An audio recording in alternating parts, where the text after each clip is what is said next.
নমস্কার বন্ধুরা, পাঁচমিশালি রান্নাঘরে আপনাদের সকলকে স্বাগত। আজকে বানিয়ে দেখাবো চিংড়ি ভাপা রেসিপি। গরম গরম ভাতের সাথে খেতে এটা দারুণ লাগবে। রেসিপিটা দেখে ভালো লাগলে অবশ্যই লাইক শেয়ার করবেন আর কমেন্ট করে জানাতে ভুলবেন না আপনাদের কেমন লাগলো। অবশ্যই চ্যানেলটিকে সাবস্ক্রাইব করে পাশে থাকা বেল আইকনটি ক্লিক করে নেবেন নতুন নতুন রান্নার আপডেট সবার আগে পাওয়ার জন্য। এখন বানিয়ে দেখাচ্ছি চিংড়ি ভাপা রেসিপি। আজকে বানিয়ে দেখাবো চিংড়ি ভাপা রেসিপি। তার জন্য এখানে কয়েকটা চিংড়ি মাছ নিয়ে নিয়েছি।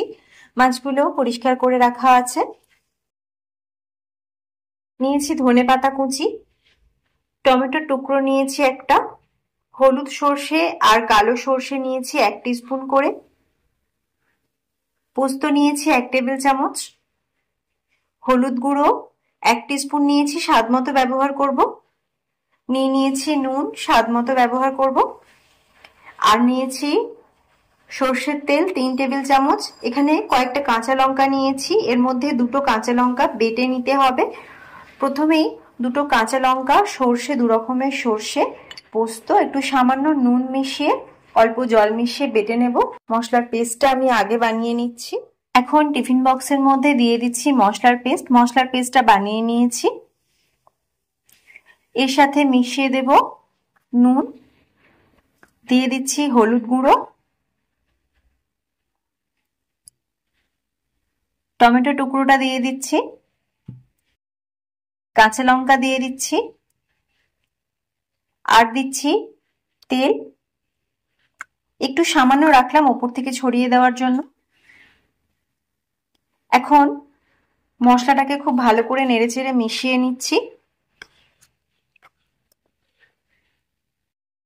গরম গরম ভাতের সাথে চিংড়ি ভাপা দারুণ লাগে।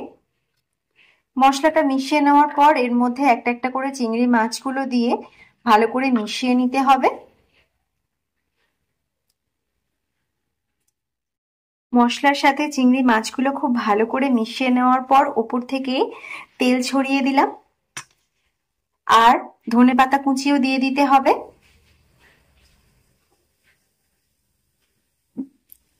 এখন টিফিন বক্সটা রেডি করে ফেলেছি, এবার ঢাকনা দিয়ে ঢেকে দিচ্ছি। জলটা ফুটতে শুরু করেছে, এবার বাটিটা বসিয়ে দিচ্ছি স্ট্যান্ডের ওপরে। এখন গ্যাসের ফ্লেমটাকে মিডিয়াম ফ্লেম করে নিলাম। 20 মিনিট এভাবেই রাখবো। এখন একদম রেডি হয়ে গেছে চিংড়ি মাছ ভাপা রেসিপি। গরম গরম ভাতের সাথে দারুণ লাগবে এই রেসিপিটা। আপনারাও ট্রাই করুন, আশা করি ভালো লাগবে।